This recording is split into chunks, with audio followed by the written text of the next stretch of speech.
Welcome back to another crochet tutorial with Cozy Rosie UK, and today I am showing you how to crochet these really cute Cherry the Trees. Now, as you can see, this is worked up in an amigurumi style pattern, which is sewn and then completed by adorning with a little star.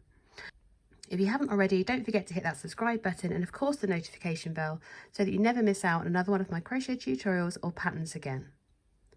Let's find out the materials we need to make our very own Terry.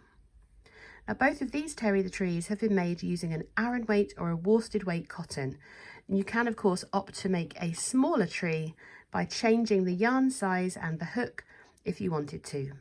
So this smaller tree, which I've turned into a tree decoration by placing a little bead and a little hanging loop on there, this has been worked up by using size 3 or a DK weight cotton. To recreate this Terry the Tree, you're going to need some Aran weight or worsted weight yarn. Now, I love to use this PaintBox Yarns Cotton Aran, which is the same as their cotton worsted, and the colour that I'm using for the darker Terry is the Racing Green, which is shade number 628. You're only going to need about 40 to 45 metres to complete both sides of your Terry in this main colour. In the description box, you'll find the details of the other colours that I've used as well. On top of the yarn, you're going to be needing to use a 4mm crochet hook with your Aran weight yarn, and that will help keep some really nice tight stitches so that you can't see your stuffing showing through. You're also going to need some Aran weight or worsted weight cotton in a darker shade, like a brown, because that will give us our trunk. And this is Coffee Bean, which is shade number 611. Again, I'm using that PaintBox Yarns Cotton Aran for this. For the star to go atop of the Terry, this little cute one here, you can make two if you want to because they're quite hard to hide all the sewing. I've just used some Aran weight yellow. Originally I had the daffodil shade. This is actually this yarn here, but PaintBox do a daffodil colour, which is shade number 623, which is really quite cute. And you're literally going to need a scrap of red yarn, either in cotton or in acrylic, which is what I've used here, just to create his really cute smile. Now, I've used safety eyes on this project because I just like the look of them. They're nice and glossy. Now, that's my light ring that you can see reflecting in there. They are actually completely black. They don't have, if I get rid of the shadow, I cannot, not completely. They don't actually have an eye in them. It's just the way the light's hitting them. And I have two different sizes here to show you the difference between them. This one here is an this eye here is a 9mm eye. This one is slightly smaller at a 6mm eye. I've got the backings for my safety eyes and I'm going to show you how to apply those. It's not the easiest thing in the world, but once they're in, they don't come back out. So it's really important that we get the placement right of those first time. Now, if you want to recreate a smaller Terry, you can indeed, very simply, just by switching down one yarn size. So this is actually worked up in a DK weight cotton, and as you can see, the size difference is quite significant, but it allowed me to create a smaller kind of tree decoration rather than a little bit of a squishy that you can have on display instead. Of course, you're going to need a needle and a pair of scissors because there's a few yarns to cut during this project. So let's gather all of those materials. We need Aran weight cotton or worsted weight cotton in one colour, plus a small amount for our trunk, a small amount for our star, your safety eyes if you're planning on using them. You can of course embroider them on if you want to, and of course an absolute scrap of yarn to create a smile. So gather all of your materials and let's get started. Now, this pattern is really easy because even though we're going to create a shape by decreasing, we're not actually going to work any decreased stitches. We're going to start by making a slip knot and placing that onto our hook. And for row 1, we begin with a chain of 19. So we yarn over the hook and bring our hook through that loop on our hook 19 times. So that was 1, 2, 3, 4,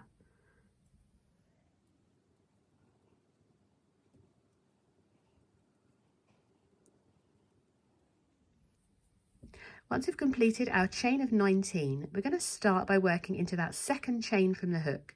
Remembering that this loop never counts as a stitch or as chain. There's our first chain, and we're going to work under just that top loop of our chain by inserting our hook underneath it. We're then going to work our UK double crochet, which is the same as a US single crochet. So we yarn over the hook, bring the hook back through. We have 2 loops on our hook before we yarn over and pull through 2. We're going to work 1 single crochet into each stitch across, so we don't work into that space we've created because we have a stitch coming out of it. We're going into the next chain underneath that top loop, yarn over, bring a loop up, 2 loops on our hook, we yarn over and pull through those 2 loops. And we do that for each chain across, making sure that we're placing 1 US single crochet into each stitch. Continue to work across, working those single crochets, and I'll meet you at the end ready to go on to row 2.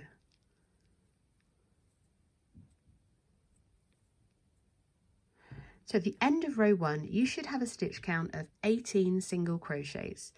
So you've got 1, 2, 3, 4, 5, 6, 7, 8, 9, 10, 11, 12, 13, 14, 15, 16, 17 and 18. Remembering that that loop on our hook does not count as a stitch.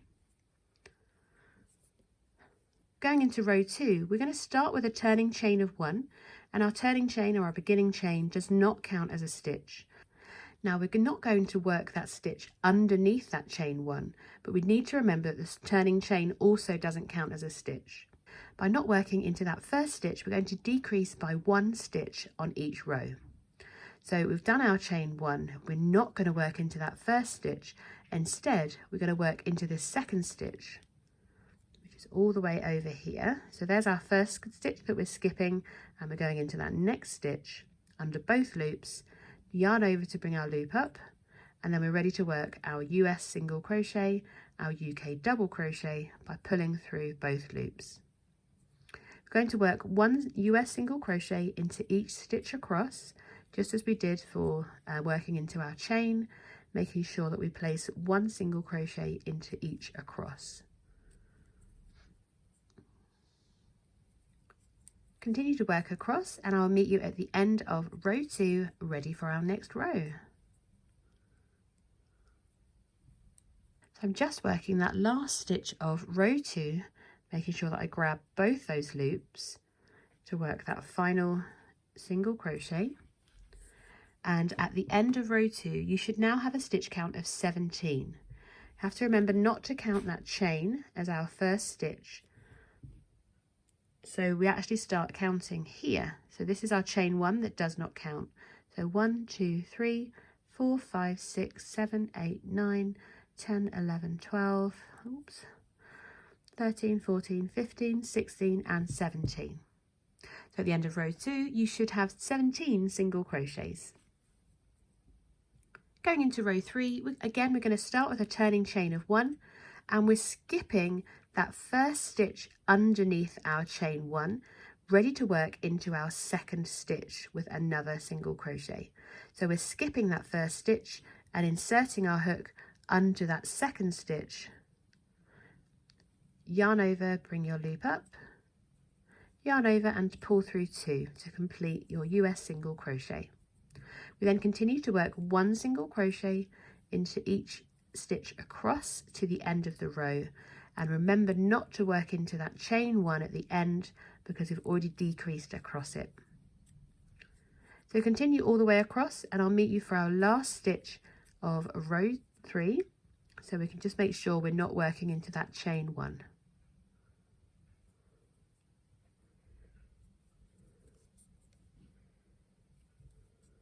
So I've reached my final stitch, and I can tell it's my final stitch because it's the last V that I have to work into. That's my chain 1. So I'm going to insert my hook underneath that final stitch, bring my loop up to work my final single crochet. So at the end of row 3, we start by looking for our chain 1, and then we need to make sure that we have a stitch count of 16. So ignore the chain 1. We have 1, 2, 3, 4, 5, 6, 7, 8, 9, 10, 11, 12, 13, 14, 15 and 16 single crochets. Now for rows 4 to 10, we're going to repeat row 3, and the stitch count is actually going to reduce by 1 single crochet on each row. At the end of row 10, we're only going to have a stitch count of 9. So I'm going to leave you to repeat those rows. So just as we started row 3, we start with our turning chain of 1, and we skip that first stitch underneath our chain before continuing to work 1 single crochet into each stitch across. So you're going to repeat this for rows 4 to 10, so that at the end of row 10 you only have 9 single crochets remaining. And I'll meet you at the end of row 10, where we're going to increase to create the extension. How to explain that? You know, the branch, that's the word. After row 10, we're going to go on to increase to create our branches on our tree. So continue on, and I'll meet you at the end of row 10. So at the end of row 10, you should now have a stitch count of 9, and you should have 10 rows. So 2, 4, 6, 8 and 10. Now for row 11, we start as we did before with our turning chain of 1. We're going to skip that first stitch and work 1 single crochet into each stitch across. And then at the end of these 8 stitches, that's 2,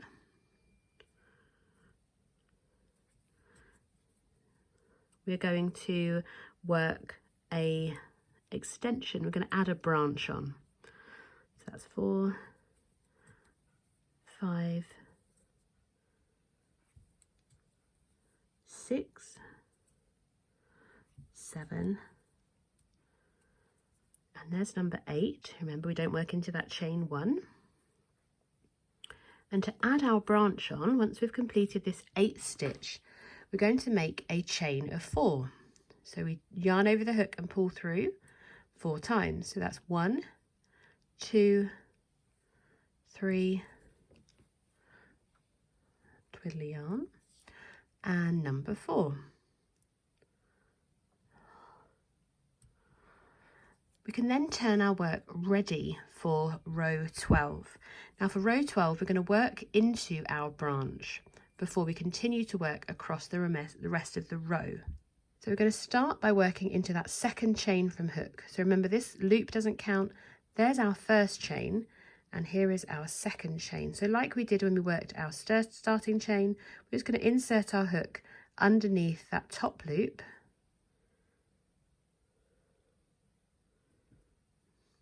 yarn over, bring our loop through, yarn over and pull through 2, and then we've worked into this one, so we're going to insert our hook under the next top loop of that next chain to work a next single crochet, and then into our final chain we're going to work under that top loop, just turning mine to make it easier, yarn over and bring our loop up, yarn over and pull through 2. This time we're not going to skip that first stitch, we're going to continue to work into each stitch across the remaining of the row. So we just insert our hook as normal and work our single crochet. That's 1,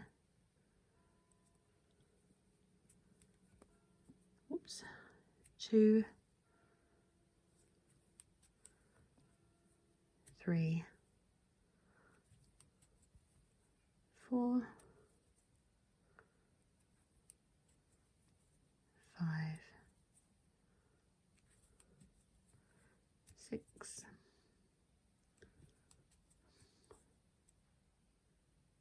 7 and 8. That was the 8 we had from our previous row. So at the moment we have 1, 2, 3, 4, 5, 6, 7, 8, 9, 10, 11 single crochets, but we need to add a branch on again. So we're going to make a chain of 4 again. So we just yarn over and pull our hook through 4 times to make that chain of 4, and then we're ready to turn to work row 13. So just like we did for row 12, we're going to start by working into that second chain from hook. That loop doesn't count. There's our first chain.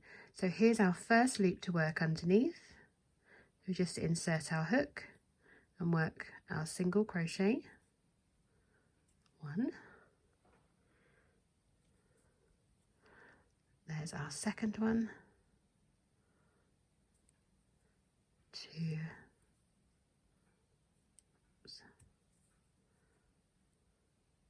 And there's our third one.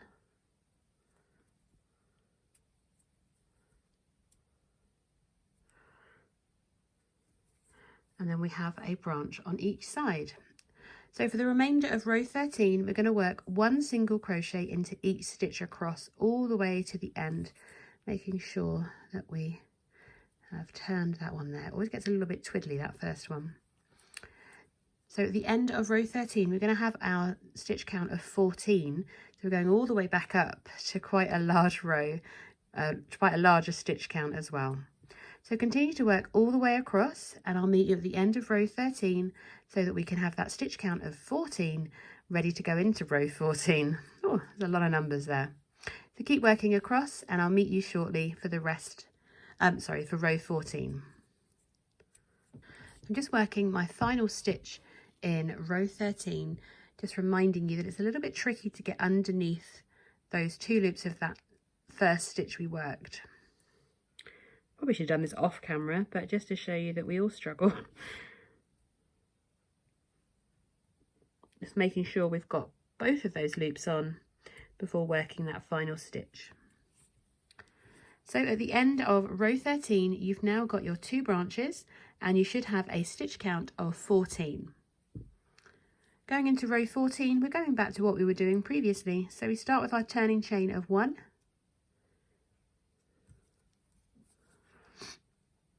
And then we're going to skip that stitch underneath our turning chain, working 1 single crochet into each of the other stitches. So we skip that first one and go into that second stitch, working 1 single crochet into each stitch across.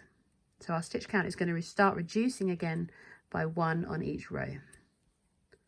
So work 1 single crochet into the remaining stitches, and I'll meet you at the end of row 14. So at the end of row 14, we're going to have a stitch count again of 13 as we start to decrease back down. And rows 15 all the way up to 27, we're going to continue to repeat row 14, and our stitch count will continue to decrease by 1. Now at the end of row 27, you're only going to have 1 stitch remaining, and that's where we're going to fasten off. So keep working rows 15 through to 27 until you have just 1 stitch remaining, and I'll meet you back there. Just remember to skip that first stitch underneath your chain, and that will create your decrease without having to work a decrease. Keeps things really easy and keeps your edges really neat too. So keep working, and I'll meet you at the end of row 27.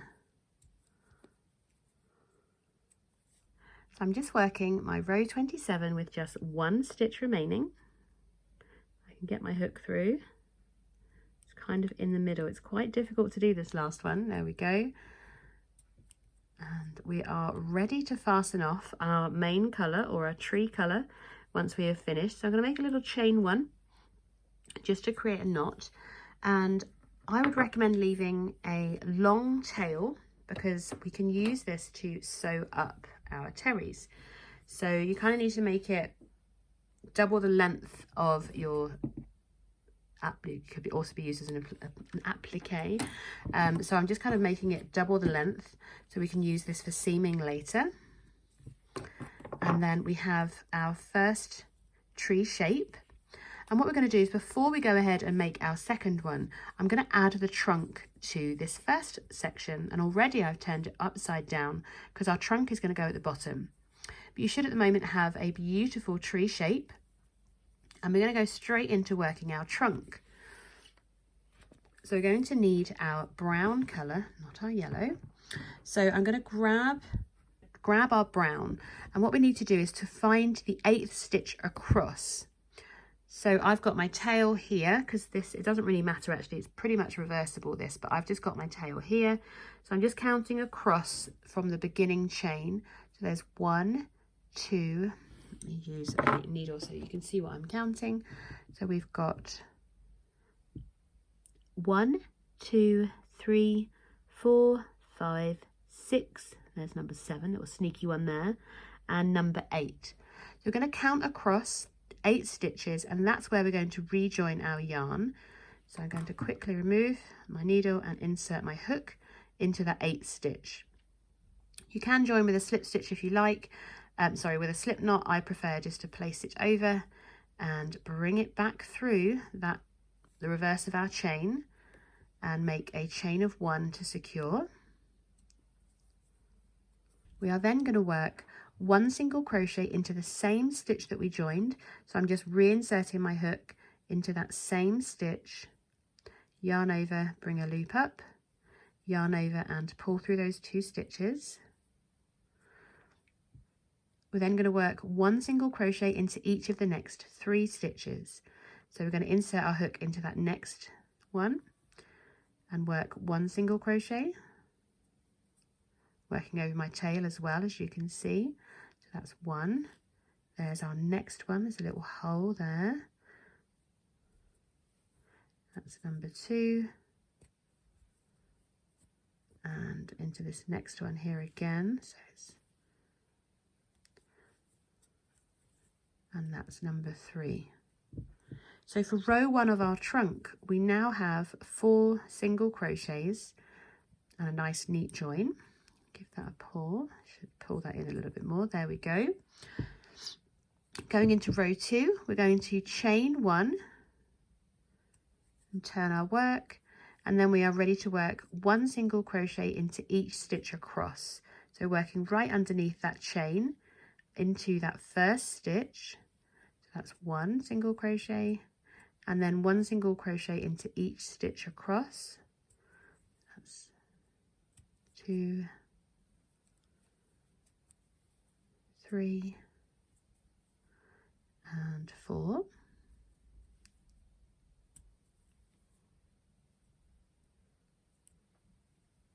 So at the end of row 2, we will also have a stitch count of 4. We're going to chain 1 and turn, going into round 3. And in this round, we're going to work an increase into our first stitch. So we're going to place 2 single crochets into the same stitch as underneath the chain. So here's our first stitch. So we're going to insert our hook, yarn over to bring our loop up, yarn over and pull through those 2 loops. Sorry, I split my yarn. And then we're going to work another single crochet into the same stitch. So we insert our hook back into that same stitch that we've just worked into, yarn over, bring our loop up, yarn over and pull through 2. We're then going to work 1 single crochet into each of the next 2 stitches. So that's 1 and 2. Before we increase again into our last stitch. So we're going to work 2 single crochets into this last stitch as well. So we insert the hook and work our first single crochet, and we're working a second single crochet into that same stitch again. So at the end of row 3, our stitch count is going to be 6 single crochets. So we've got 1, 2, 3, 4, 5 and 6. First one's a little bit tiny because my chain 1's in the way, so there's my first one. For row 4, very simply, we're going to chain 1 and work 1 single crochet into each stitch across. So here's our first one. So that's 1,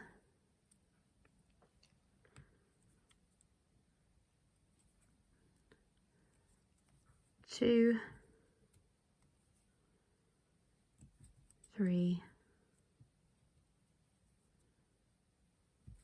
4, 5, and our final stitch makes number 6. I can get my hook through, there we go.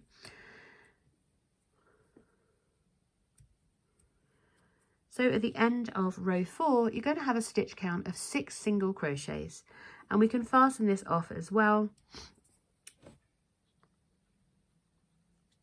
I'm not going to leave a long tail for sewing because we're going to start actually sewing from up here. So we're just going to leave a long enough tail to weave in. And there we have our tree and our trunk ready to go. So you need to make a second one. So as if by magic, I now have 2. Now obviously you do need to make 2 of these, so you can go back and watch the video again from the beginning to make your second portion of the tree. Before we seam these together, we're going to attach our safety eyes. I have managed to find a secondary 6mm, so I'm going to stick with the 6mm eyes. I'm going to show you how I attach them. Now it doesn't matter which way you have your tree facing, but you can see with the trunk there are 2 sides here. So I've got what is the right side facing me, so I have the ridges at the top as opposed to the stitches showing at the top. If you're looking to recreate the cute face that I made on these ones, I've placed the eyes between rows 6 and 7. So 2, 4, there's row 6 and 7. So I'm going to go in between there. And you're kind of looking to place them so there are 3 stitches in between that are empty. I'm just going to guess about there. It's kind of in line with the bottom of the trunk. I'm just going to push the eye through. I'm not going to attach the safety portion just yet because I want to place the second eye, so I'm happy that they're in the same place. So we've got 1, 2, 3 stitches, and that's where I'm going to place the next one. Oops. And that doesn't look that good. So, oh, it's not 3 stitches. Okay, hang on. I need to move this one along 1 because there should be 3 clear stitches between, and there we go. They're nice and balanced. They're in the same place. They're just kind of outside of the trunk in between row 6 and 7. So we've got 2, 4, there's the top of row 6, there's the bottom of row 7, and they're in that row in between there. So I'm going to turn them over and you can see that you've got these bits here. Now, sometimes these safety eyes have different backings. These safety eyes have little grippers, not only, oh goodness, it's hard to show you, not only will they grip the actual spine or the column through these bits here, they've also got nice little bits that will stop it turning in the fabric as well. These can be quite a challenge to get on and take a little bit of practice, but the way that I do it is I kind of place it on the top, and with my thumbs I've got my fingers on the base of the eye and then push down. And you're not looking for it to be too tight, but you want it to be tight enough that it's not going to come undone, and that's that in place. So once you're happy with the placement of your eyes, you're just going to make sure you've got no yarn in the way and just place those over so that you've got the cup element at the kind of facing up the top of the column, and just place them on and squeeze with all your might to get them on. So that's the eyes in place. Now we're not going to sew the mouth on until we've sewn up our terries. So we're going to need our stuffing now as well. So I am using some toy filling. Now this is obviously within the UK, you can get it that it is toy safe. You don't have to do that. I know that lots of people prefer to use the stuffing from pillows and things like that. You really don't need an awful lot of stuffing. I get mine from a craft store. I do actually work at Hobbycraft now, but this was purchased before I worked there, so you pay full price for it. And you want to just kind of make sure that your stuffing isn't, you see how you've got these little lumps, and it's all kind of, because this does come in quite a compacted bag, so make sure that it's all fluffed up, and then we can put that to one side and get sewing. So once your eyes are in place, you do have a right side and a wrong side of your project now, and we're going to place it. So I've got these stitches on the inside, and I'm just going to place them together. And I've got my 2 tails. One of my tails is shorter than the other. I'm going to hope that the other one goes all the way around. So we're going to sew as much as we can before we start stuffing our terry. So I'm going to get the longest end. Let's clear this out from behind here so we have a bit of a clearer space. Just going to attach my needle to the long thread, and we are literally going to have it right side facing, and what we're going to do is a whip stitch all the way down the edges, working through both sections of our working through both sides of these pieces so they're joined together. For some reason I sew with the opposite hand that I crochet, No idea why, but very simply, I'm just going to go through the back of the other, and we just come back around. So with whip stitching, you're kind of doing a kind of circular motion around your project, so just in through the same side each time, and it gives quite a neat finish when you're leaving this visible, the seaming visible. We're just making sure that we're working through both sides each time and catching the same stitches, because what we don't want is for terry to become uneven as we're sewing down this edge. So I'm just keeping an eye on these points here of the branches and making sure that they are at the same point, and then pulling nice and tightly so that we're getting a tight close and there's no holes for anything to escape. So work all the way down to your first branch, and I'll meet you there ready to work down the edge of the branch. So once we've reached our first branch, you can see that that's very well seamed. It doesn't look like it's well seamed, but it really is quite firm. We're going to just kind of rotate our project so that we can continue down, and we're going to continue to work all the way across now until we meet our trunks. So just keep continuing working the whip stitch around the edges of this branch, making sure that you're working through both sides and keeping it quite tight because you don't want anything to come through. And then I'm going to work through the point or in between the two, and then we just continue to work all the way down, get to the corner. We're going to do the same and then come all the way to, and I'll meet you where the trunks are. So keep whip stitching all the way around, accrue these edge stitches so that it's nice and tightly kind of wound together or sewn together. And I'll meet you at those trunks ready to work the rest of our joining. So once we've reached our trunk, it's nice and easy to seam that bit, isn't it? Because you've got stitches to work through. Now this trunk is not going to be stuffed. So what we're going to do is actually, whichever side you've ended up on, we're just going to go through the stitches along the edge of the trunk to save us seaming across there, because it doesn't matter if they're joined or not. Let me undo that, because we are going to then sew the trunk up flat. And then once you're back to the edge here, we can continue to whip stitch all the way across. Oops, there we go. And then we can just continue to seam. It doesn't change the shape of the tree at all, but we just continue to whip stitch through all the stitches all the way back to the top of our project. We're going to leave. I'm probably going to start stuffing when I get to these points here. So continue to work all the way up, and I'll meet you when you reach your next branch ready to start stuffing. So annoyingly, I have run out of yarn. I'm going to show you what I've done because I am inherently lazy. I've pushed in the ends so I don't have to sew those in. They're already fastened off from the beginning of our project. With this one, I've tied a little knot, and I'm just going to place that end inside as well. And I'm going to reattach some more yarn. I'm simply just going to tie it on, leaving a tail long enough to tuck in. So this end is simply just going to get tucked in.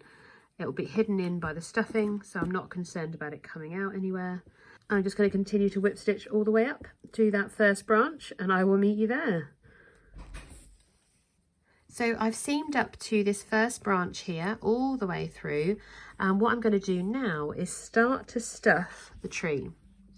And quite simply, just kind of rolling it a little bit and pushing it in, because what we want to do is, while we have access to these corners, we want to make sure that we're getting that stuffing into those corners nice and neatly. Because we don't want to leave terry unplump. I don't like a unplump stuffy or plush or whatever you want to call it.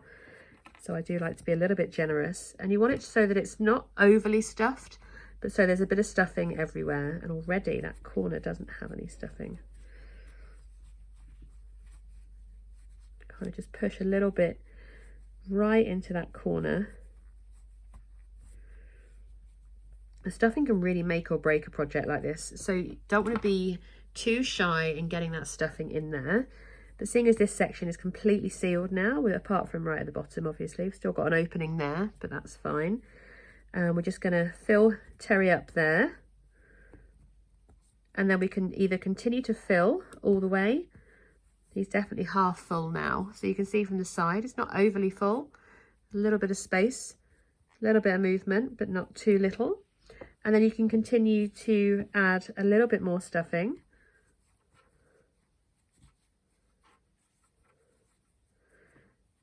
And then seam a little bit more, making sure that you've got some, well, we can position that in a moment. Oops. So we can continue to whip stitch up the side of this terry.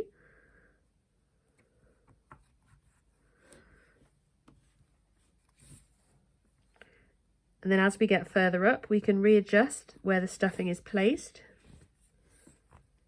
making sure that it's getting into that corner there as well, before cinching that seam together.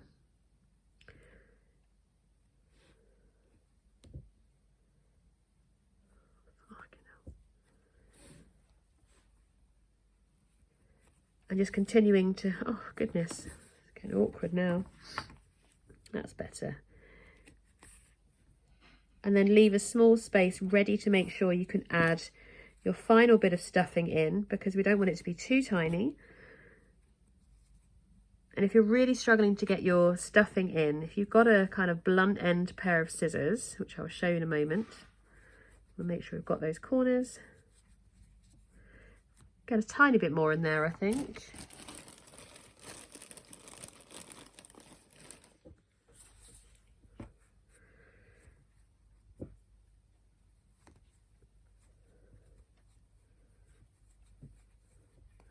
You can always, with your blunt end of scissors, kind of push it in to where you need it to be.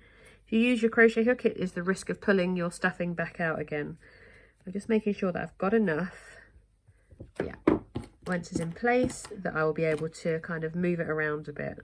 I'm just going to pull that closed and work these last few stitches.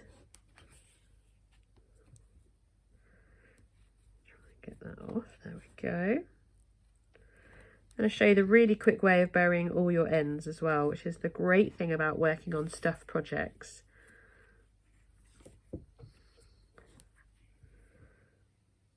There we go, this is probably the last stitch.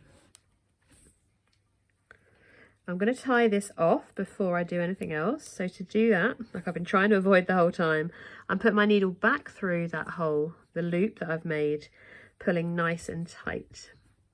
Now once you've made that knot, remember you fastened off with this other strand here, so everything's nice and tight. We're then going to insert our hook through the tree and come back out one of our stitches. Make sure nothing's in the way. We're going to go back into that same stitch. We're kind of pushing our needle through our stuffing and then come out somewhere else. This is where it gets a little bit tough if you've really packed your stuffing in, like I seem to have.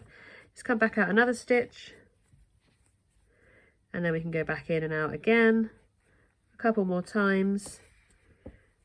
And as you can see, as I'm pulling that thread, it's not coming out, it's not getting any looser, or I'm not gaining any more thread. So it is actually buried into your project. And you can simply just snip at the tightness of your project and then push, and the end disappears. And now that we've seamed that, we can weave in these other ends. If you've got any other ends lying around, pop them in as well and kind of hide them into your project through the stuffing once again.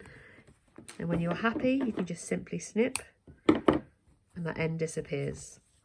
All that's left to do now is to seam our trunk, and I'm going to use these strands that are kind of hanging around without adding any extra materials to our project. We can just seam and again whip stitch around our trunk to the corner,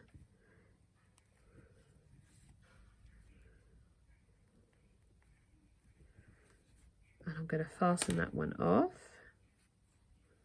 I can use one of these strands to work across the end. That's why I haven't woven these in, because they're quite essential. So I'm going to use this strand to kind of do this edge here.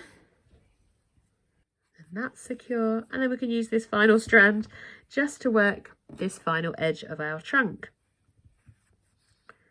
You can be neat, of course, and add more yarn if you want to. I just prefer to make use of these ends and give them a purpose,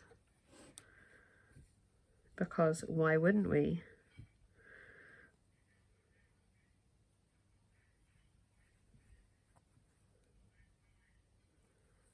And once you've reached the end of that trunk, you can use your needle to create a final knot. Make sure that everything's nice and secure. And very simply, just like we did with our green, we can bury these ends into our trunk, or you can go all the way up into your tree itself to bury these ends. So once you've done that, we're going to add on our smile, and then we're ready to create our stars. So once we've ready to put on our smiles, we just simply need a small amount of red to add on our smiles. Now we're going to insert our needle from the back of our project. We don't have to go where the smile is going to be coming out from. We just need to insert our needle, and it's where it comes out on the right side that's the most important. So I'm going to aim to start my smile underneath where this eye is, kind of here. So this is probably row 4, between rows 4 and 5. So I'm just going to use my needle, hopefully find my finger. There we go. No, want it further along.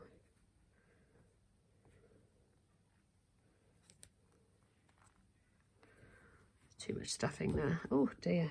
I just wanted to kind of come out underneath. And what I'm doing is pulling it all the way through. So there's still a tail at this end, but we've got a nice long length here. Now I'm going to make my smile all the way across. So I'm going to go back into underneath the next eye, but I'm going to angle my needle so that it comes out kind of in the middle, one row below. Is that in the middle? Yeah, roughly there. So it looks a little bit like that. So when I pull that, you can see that it's already creating a little smile. You can go just half a row below if you want to, or 2 rows below like I have. And what we're going to do is, just like we did for burying those ends, we're going to reinsert our needle where we came back out of. And then we can push all the way up and out of the back of Terry. And this is going to create a piece for the smile to be held down by. Now we don't want this too tight, so we're just going to loosen that up a little bit by pulling on it gently before securing it again. So once you're happy with your smile and you're happy with its positioning, to fasten off, we do exactly what we did before. We're going to go in and out of the same stitches, kind of working through the stuffing to secure the yarn in place. So kind of go in and out a few times. Don't have to pull very tightly, because obviously we don't want to distort that smile on the front. We're just going to go in and out a few times through the stuffing, because that will help secure that yarn in place. Once you're happy that you've gone in and out a few times, you can simply snip.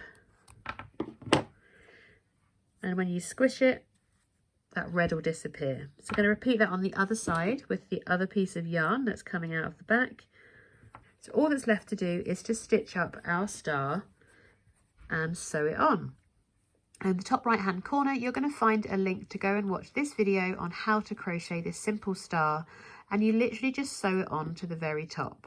You can make 2, so it's double-sided if you want to. I just like to put 1 on so there's a definitive right side and wrong side. So I really hope that you've enjoyed this tutorial to make your very own Terry the Tree. And of course, if you have, give it a thumbs up and share it with your friends. Don't forget to tag me in a photo of your completed Terry so that I can celebrate your success with this project. I'll be back with you very soon with another crochet tutorial. And until then, keep it cozy.